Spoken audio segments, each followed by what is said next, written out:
Kelas dimulai. Hari ini kita bahas soal generasi rebahan. Pernahkah kamu sadar, semakin banyak anak muda memilih hidup ala Buddha, tidak berebut, tidak iri, tidak banyak menuntut, hanya ingin hidup tenang dengan cara mereka sendiri.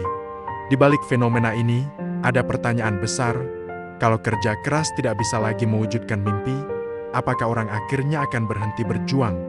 Di Amerika, budaya rebahan mulai mengubah aturan kerja, bekerja sesuai tugas, pulang tepat waktu, dan menolak mengorbankan waktu serta energi pribadi. Ini bukan lagi kasus langka, tapi kesadaran massal. Beberapa anak muda lebih memilih gaji rendah asal bisa pulang tepat waktu untuk main game di rumah. Bagi generasi tua ini tidak masuk akal, tapi bagi generasi sekarang, ini strategi bertahan hidup yang rasional.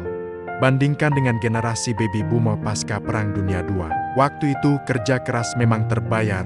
Buruh pabrik bisa menghidupi keluarga, beli rumah, bahkan liburan.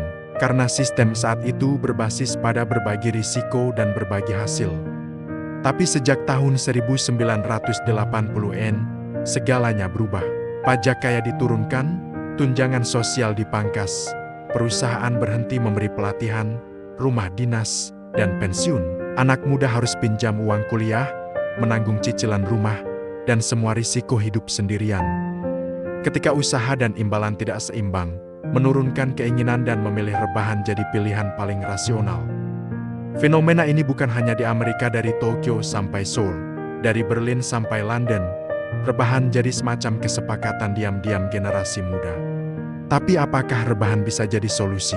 Mungkin bisa mengurangi tekanan sesaat, tapi juga membatasi potensi masa depan. Jalan keluarnya ada pada menyeimbangkan kembali antara usaha pribadi dan imbalan sosial. Pemerintah perlu menata ulang pajak dan jaminan sosial.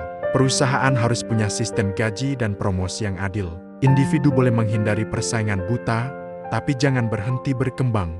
Karena hanya lewat belajar dan mengasah diri, kita bisa tetap punya pilihan di zaman yang penuh ketidakpastian.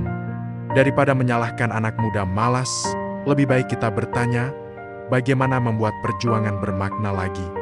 Setiap zaman butuh pejuang, tapi yang lebih penting adalah sistem yang membuat usaha punya harapan dan hasil. Itu saja untuk hari ini. Saya Wisdom Malam, sampai jumpa di episode berikutnya.